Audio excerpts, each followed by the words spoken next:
I'm going to be talking about where to focus your marketing in 2025. So,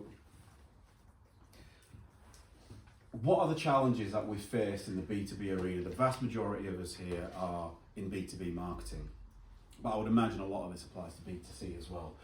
So, increasing competition. The landscape has become increasingly crowded, and there's people all over the place pushing for business.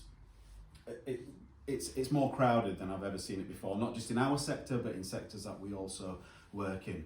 There's a lot going on in the economy, and a lot of people are setting up in business. Sadly, a lot of people are going out of business as well, but there's a whole churn of that. So it's a very competitive landscape. Buyer journeys are a lot more complex now than ever before. People are a lot more educated. I don't have my phone in my hand, so I was going to pull my phone out. We have the internet on demand in our pocket. So we're naturally, we're a lot more switched on. We're naturally going to start doing a lot more homework on people. We're going to start looking at reviews. We're going to be looking at their social media. We're going to be looking for social proof. So, as buyers, we generally are a lot more switched on in terms of, what we know we need to be looking for. The days are gone where you could just put an advert in the yellow pages. Remember the yellow pages? And that's almost what marketing was all about. Get yourself in the yellow pages, a few flyers, a few newspaper ads, and then people would buy, and that's that. No, they want to see that you're authentic, and that comes through your social proof, your social media, that kind of thing. And evolving client expectations, this latches onto what I've actually just said. Think about kind of your own experience. People expect personalized communications, multi-channel experiences. When you think about email marketing, you want something that speaks directly to you because, things are just becoming so much more fragmented. If you think of, say, for example, Spotify or Netflix, if you use any of those platforms, it feeds information to you based on what you're into and what you like. Even your social media, if you like football and it knows you're looking at football, it's going to give you more football. So we're expecting more and more and more defined information based on what we want. So that's the general landscape. That's what it looks like in terms of marketing and consumer expectations at the moment. Let's have a look at kind of how it's evolving. Do you remember COVID-19? Anyone remember that? We had a toilet roll became currency, and we all had to stay indoors. It accelerated the adoption of digital technology. We were forced to become more digital. It was great for us from a business point of view. Obviously, there were all kinds of horrible things happening in the world, but we needed to help a lot of clients become much more digital. But that has actually, obviously, what was that now, 4 years ago? That's accelerated the world even quicker into the direction of just becoming even more digital. And off the back of that, remote work and virtual sales, Zoom, Microsoft Teams, Google Meets, all of a sudden now we're saving time on traveling. Nothing beats face-to-face in my opinion, but when you want to get a quick meeting and you want to do it via Zoom, that is so much more of a thing since COVID. And data-driven decision-making, companies like Netflix use data analytics to understand customer preferences and they make it personalised, what I was literally just talking about. You might think, all right, Netflix are a huge global organisation, but in a B2B environment, we can still do that because we have the tools, which I'll talk about shortly. So, these are the things that are happening. We're in a scenario where the digital arena is really dictating a lot of stuff because we all have access to it. We're so much more connected. So, the key trends for 2025 that we're kind of seeing the direction of things going in. So, let's talk about account-based marketing. Basically, that's getting really defined with the specific people you want to speak to. Personalization. So people are going to be tailoring marketing messages more to specific accounts. For example, LinkedIn's personalized feed. So, when you're on LinkedIn, for example, you should have a good idea of the kind of people you want to be speaking to. And off the back of that, that's the kind of messaging you should be putting out once you know exactly who the audience is. But it doesn't just apply to LinkedIn, it can apply absolutely anywhere. If you're on Instagram and that, you're, say, selling cakes and making cakes and stuff, that there's a very defined audience. So you want to be speaking specifically to what the person's needs are, because we're just becoming so much more fragmented and we know we can get what we want. Netflix gives us exactly what we want. If you're watching sci-fi, it'll just keep feeding you sci-fi. So that's the expectation these days. So that's the direction it's going to continue to go in. Targeted content. People will be developing content that addresses the unique needs of each account. Basically, things like, for example, creating case studies that highlight specific customer successes. The common theme here that you'll have seen so far is it's all about the customer, all about knowing who your audience persona is. If you know what their pain points are and you know what it is that they're looking for, create content specifically for them, and it's just getting more and more and more defined, and that's where it's going to go in 2025. So AI, now that's kind of obvious. We all know AI, we've all heard of it whether you like it or not. It's a thing that's going to happen. Now this is the only slide I'm going to talk about it on because I'm not AI expert, and if I'm honest, I don't really feel like many people are AI experts. We're learning, the world is learning what AI is able to do. Use AI tools like Salesforce Einstein to identify high value accounts and predict their behavior. Now, I know nothing about Salesforce, but this man here does, so if you're going to have a chat with him, then go for it. But Salesforce Einstein is basically generative AI.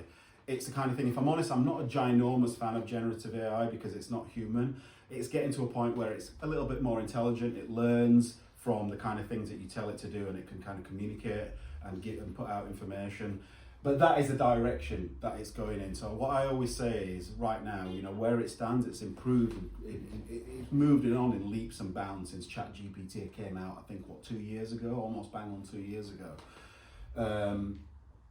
But it's still not human. So if you're using AI, by all means use it, but make sure you're putting a human touch on it, because you can generally tell when you're putting stuff out there and people are using it for LinkedIn posts or blog posts, you can pick up on it straight away, just like that. It's great for ideation. If you want to use Gemini or ChatGPT or whatever choice of platform, if you're trying to get a few ideas, for us internally within Xpand, from a brainstorming perspective, it saves so much time. Ask it for a few ideas and it'll just at least get the prompts going, and then that probably saves us 20 minutes into sitting together and taking it further from there. So AI is definitely where things are going, and like I say, even kind of reading up on, say, just watching a few Salesforce related videos, even when they're talking about Salesforce Einstein, they're not giving really solid answers. They're almost saying, yes, we know it isn't perfect, but actually if you teach it to do this and you teach it to do that, it will help you do that much more. So it's like a footstool for us to stand on. So that's the direction. That's one of the key things really for 2025. Content marketing, huge thing, something that we do a lot of. High quality content. People are going to be focusing more on creating valuable, informative content that positions your brand as an industry thought leader. And video is continuously growing in popularity. We were talking about this earlier on. It continues to grow. Like they say, a picture paints 1,000 words, a video paints probably 1 million words or whatever. It just says so much more if it's done in the right way. Right now, LinkedIn it's got its own version of Reels on there, and that is what I believe is going to start getting more prominence once it kind of really kicks in and people are making more of that kind of thing. Content is key. Content is king was the saying. I think it was Bill Gates, and it stands true now more than ever because we're just educated consumers.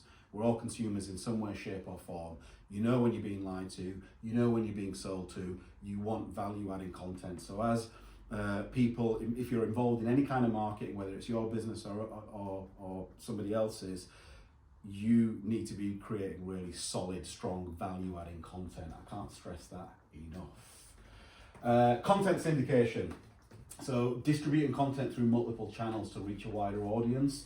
So again, once you've kind of got this really solid hub of content, there's all kinds of things you can do with it. You can split it out and maybe put a little bit of the right kind of content on Instagram if that's where you are. Maybe put a little bit in video format on TikTok. Reshape it, put it onto Instagram. You can maybe turn it into a video, a longer form video on YouTube. A great example is if you're writing blogs, turn it into a LinkedIn newsletter. People, if you've got people that follow you on LinkedIn, they may not necessarily think to go to your blog on your website, but if you've got them signed up to the newsletter, it's going to automatically send them out, and it's just another touch point for that information. So yeah, just getting content across multiple channels.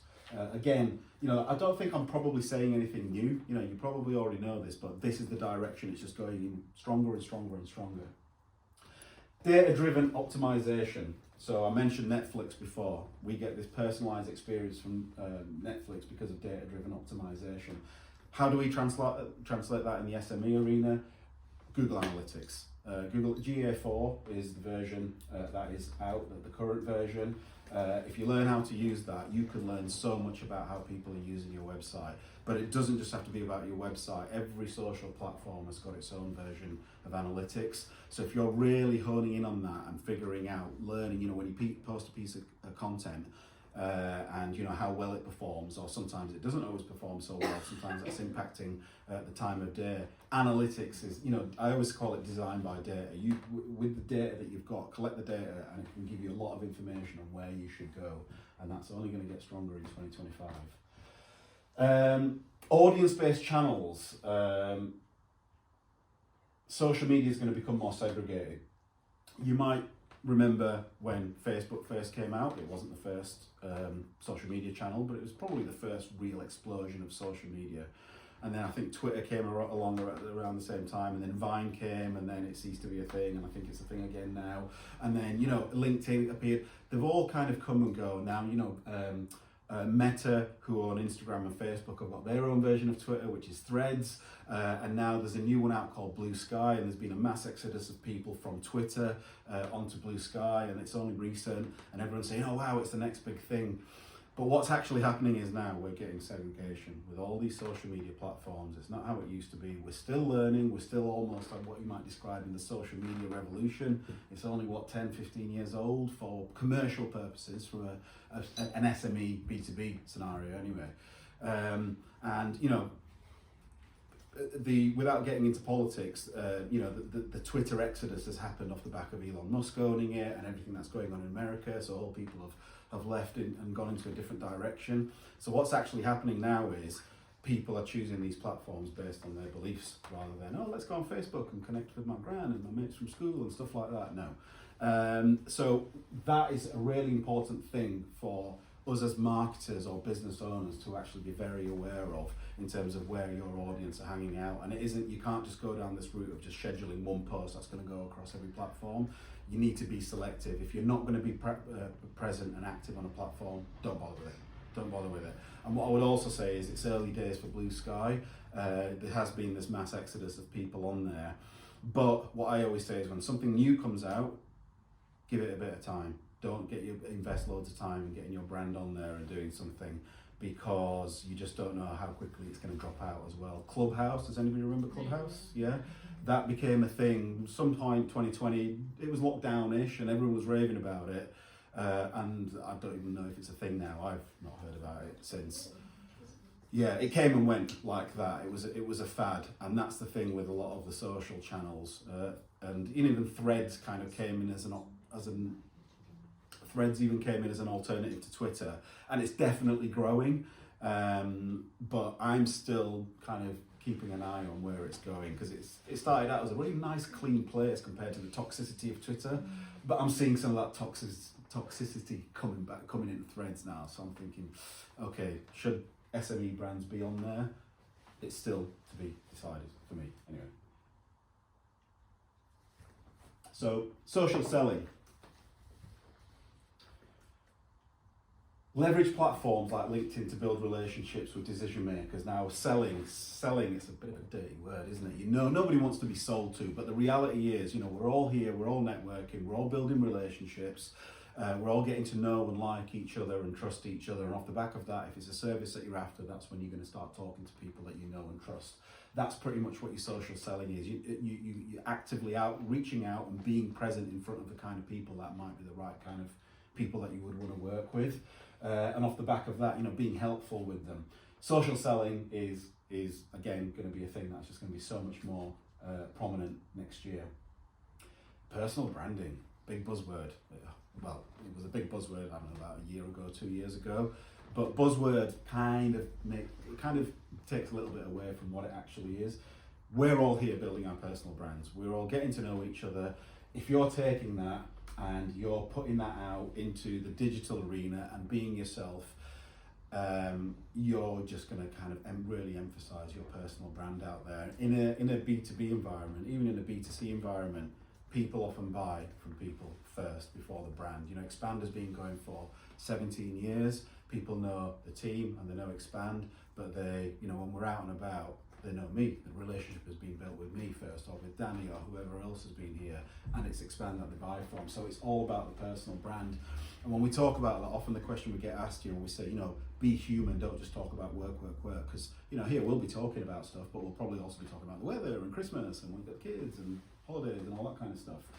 Take that out there, but everyone's got their own line on, you know, where, you know, some people don't like putting their kids on social media. I completely get that. I like talking about music, I like talking about movies, so that's where I draw the line. My wife doesn't really like being on social media, so I don't get her involved in it, and we're both happy with that, but people get to know me off the back of that. Social listening.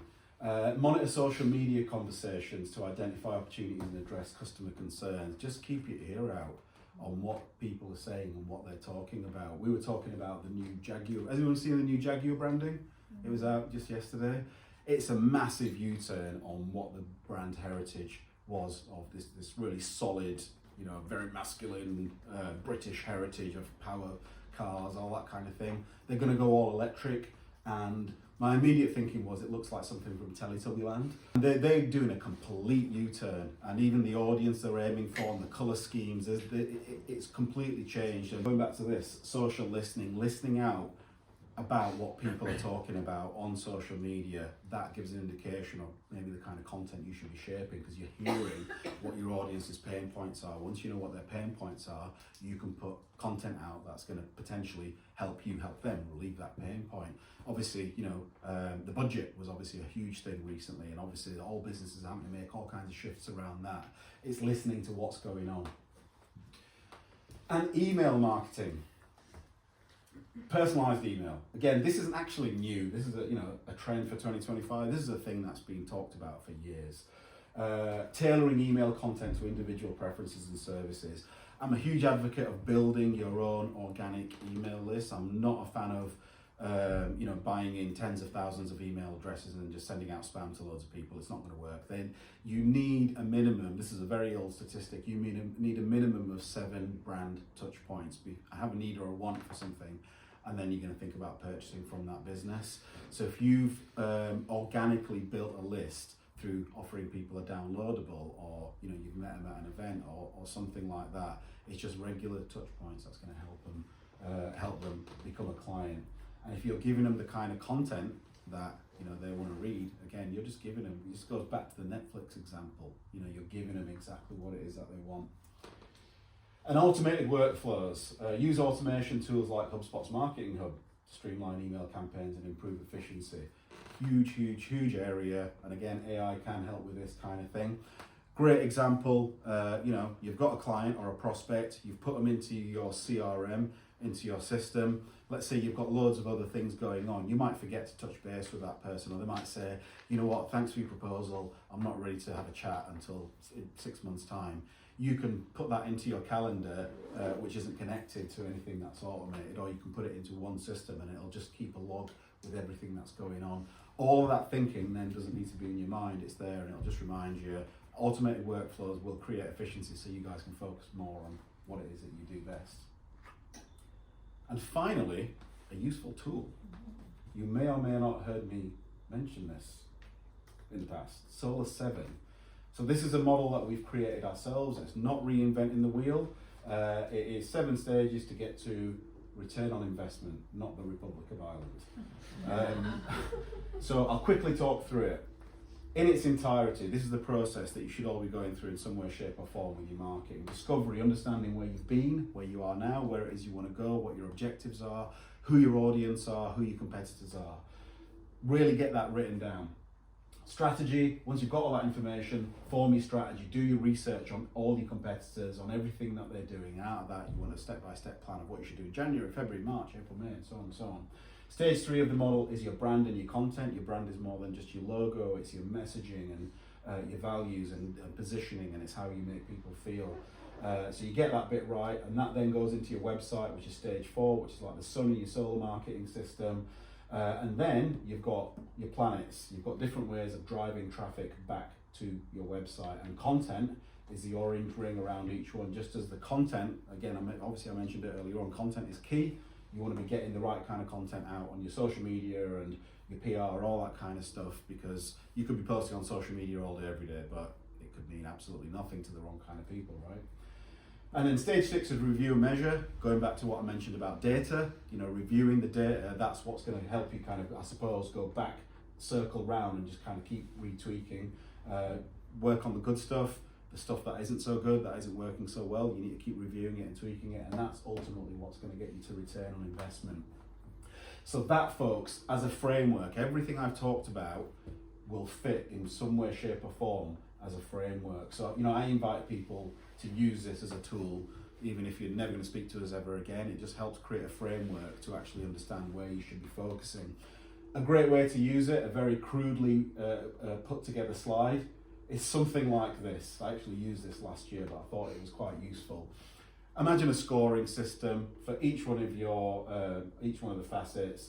1 to 4 is a red, 5 to 7 is amber, and 8 upwards is a green. If you look at everything and just score it accordingly, you're then going to be looking at, obviously, ROI is a thing everybody wants a lot more of. But you're going to, if you're really happy with your website, great, but you're not so happy with, say, your PR, or you're not so happy with your strategy, that's the first area that you need to focus in on. So as a tool, just use it to kind of number what it is that you're doing. Have a think about the areas that I've just talked about in terms of the kind of predicted trends for 2025, and then that becomes your very first action point in terms of what it is you need to do to achieve success in 25.